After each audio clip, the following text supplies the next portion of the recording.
Style అదిరింది నాని గారు slew మీద wow fantastic. అందరికీ నమస్కారం. చాలా తిరుగుతున్నాం ప్రమోషన్స్ అని అన్ని చోట్లకి అన్ని సిటీస్కి. బట్ అన్నీ తిరిగేది మళ్ళీ తిరిగి ఇక్కడికి రావడానికే, మీ అందరినీ కలుసుకోవడానికే. This is home obviously. And చాలా సంతోషంగా ఉంది. అర్ధరాత్రి దిగాను, పొద్దున్నే లేచి ఇమీడియట్గా ఇటు వచ్చేసాం మీ అందరినీ కలుసుకోవడానికి. Love you all. అండ్ సరిపోదా శనివారం మన మన మన మధ్యలో ఒక ప్రామిస్ ఉంది, మన మధ్యలో ఒక నమ్మకం ఉంది, మన మధ్యలో ఒక బాండ్ ఉంది. ఈ బాండ్ని ఇంకా ఇంకా బలపరిచే సినిమా అవ్వబోతుంది. అండ్ ఇప్పుడే చెప్తున్నా, 29th రాత్రి 3ంటికి దిగి ఫ్లైట్ దిగి డైరెక్ట్గా రికార్డింగ్ దగ్గరికి వెళ్ళాను. సినిమా హాల్లో ఉండవు, కాన్సర్ట్లో ఉంటుంది ఈసారి. జేక్స్ బిజాయ్ చితక్కొట్టేస్తున్నాడు. అండ్ ఎప్పుడెప్పుడు మీరు చూస్తారా అని ఎదురు చూస్తున్నాను. అండ్ మీ అందరితో పాటు కలిసి నేను ఎప్పుడు చూస్తానని ఎదురు చూస్తున్నాను. ఇప్పుడే వచ్చి పక్కన కూర్చున్న వెంటనే దిల్ రాజు గారిని అడిగాను మెయిన్ థియేటర్ ఏంటి అని. కన్ఫర్మ్ చేశారు, సుదర్శన్ 35mm. సో వస్తున్నా సుదర్శన్ 35mmకి మార్నింగ్ 11 o'clock షోకి వస్తాను. అయితే మీ అందరూ నాకు ఒక ప్రామిస్ చేయాలి, సుదర్శన్ 35కి నాతో కలిసి చూడటానికి వచ్చే ప్రతి ఫ్యాన్ ప్రతి ఒక్కరు కూడా ఇది కన్ఫామ్గా కట్టుకొని రావాలి సార్.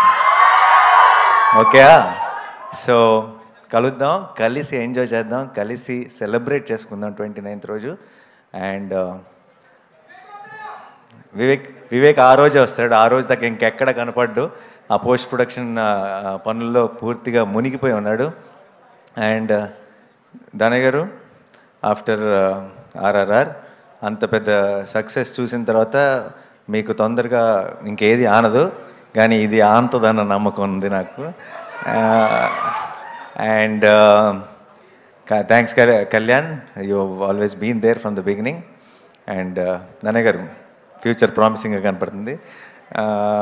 అండ్ వివేక్కి, మా డిఓపి మురళి గారికి, అండ్ మా జేక్స్ విజయ్కి, మా టెక్నీషియన్స్ టీం అందరికీ కూడా పేరు పేరున్న థ్యాంక్స్. ఎందుకంటే ఈ సినిమాకి చాలా చాలా ఎక్స్ట్రా కష్టపడ్డారండి. ఆ కష్టం అంతా మీకు స్క్రీన్ మీద కనపడుతుంది. ఇప్పుడు కూడా పోస్ట్ ప్రొడక్షన్ని చాలా, అంటే నాకు తెలిసి లాస్ట్ 2 నెలల నుంచి ఆల్మోస్ట్ వివేక్ నిద్రపోయింది లేదు, ఇంటికి వెళ్ళింది లేదు. వాళ్ళందరి కష్టం చూస్తుంటే అంటే మామూలుగా మన సినిమా బ్లాక్ బస్టర్ కావాలని మనం అందరం కోరుకుంటాం, గట్టిగా అవుతుందన్న నమ్మకం కూడా ఉంది. కానీ ఈసారి వాళ్ళందరి కోసం ఇంకొక వేరే లెవెల్కి రీచ్ అవ్వాలని మనస్ఫూర్తిగా కోరుకుంటున్నాను, రీచ్ అవుతుందని నమ్ముతున్నాను. And thank you so much once again మీ అందరికి కూడా. ప్రీ రిలీజ్ ఈవెంట్ 24th జరగబోతుంది. అండ్ ఆ ఈవెంట్ రోజు ఇంకా బోల్డ్ అని డీటెయిల్స్ మాట్లాడుకుందాం. డెఫినెట్గా టీం అందరితో కలిసి, మీ అందరితో కలిసి ఆ రోజు సెలబ్రేట్ చేసుకుంటాను. అండ్ సరిమప్ప అని ఒక సాంగ్ ఇండియన్ ఐడల్లో బిట్ చూసి అందరూ ఆన్లైన్లో కూడా చాలామంది అడుగుతున్నారు ఎప్పుడు వస్తుంది ఆ సాంగ్, ఎప్పుడు రిలీజ్ అవుతుందని. దాని వెనుకున్న బ్యాక్ స్టోరీ ఏంటంటే, అది సినిమాలో కేవలం ఒక 2 సీన్లో బ్యాక్గ్రౌండ్ స్కోర్గా వాడుతున్నాం ఆ పాటని. ఆ పాట మంచి పాట, నాకు చాలా ఇష్టమైన పాట, కానీ సినిమాలో పాటగా రాదు, అది ఒక చిన్న బ్యాక్గ్రౌండ్ స్కోర్ లాగా వస్తుంది. అయినా సరే ఆ పాట మీరు మిస్ అవ్వకూడదని చెప్పి సడన్గా ఒక డెసిషన్ తీసుకొని జస్ట్ 1 డేలో, జస్ట్ ఒక్క రోజులో నేను ఇంకా ప్రియాంక చాలా క్విక్గా మీ అందరి కోసం ఒక ప్రమోషనల్ సాంగ్ చేసాం.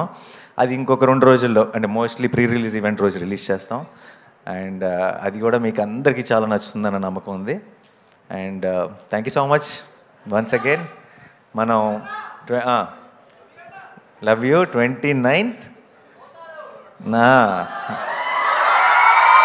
అంతే. మేము కాకుండా మీరే డైలాగ్ చెప్పినప్పుడు అందులో ఒక కిక్ ఉంటుంది. అండ్ ఎస్, నా కోపం వచ్చింది. అండ్ నాకు కోపం వచ్చిందంటే బ్లాక్ బస్టర్ కన్ఫర్మ్ అవ్వాల్సిందే. So yeah, thank you so much. And మనం 24th రోజు ఇంకొంచెం డీటెయిల్డ్గా అన్ని డీటెయిల్స్ మాట్లాడుకుందాం. అండ్ ఇప్పటి నుంచి నాకు తెలిసి ఈ ఫీవర్ రోజు రోజుకి పెరుగుతూనే ఉంటుంది. అండ్ 28th రోజే ఈవినింగ్ యూఎస్లో ప్రీమియర్స్తో స్టార్ట్ అయిపోతుంది కాబట్టి హడావిడి. 29th మార్నింగ్ మనం ఇక్కడ మొదలెడదాం. Thank you so much. Thank you. Blockbuster అన్నారు కాబట్టి తదాస్తు అంటున్నాం మేము ఇక్కడ. వి నో యువర్ ప్యాషన్, మీ డెడికేషన్. ఏదైనా ఒక సినిమా మన ముందుకు తీసుకొస్తున్నారంటే ఆ ప్రమోషన్స్లో ఆయన మునిగిపోతే మామూలుగా ఉండదు. రాత్రి 2ంటికి 3ంటికి కూడా ఎయిర్పోర్ట్లో కనిపిస్తూ ఉంటారు అనమాట ప్రమోషన్స్లో అటు ఇటు తిరుగుతూ. But Nani garu, we are really proud of your journey. ఈ సినిమా కూడా అంతకు మించిన బ్లాక్ బస్టర్ అవ్వాలని మేము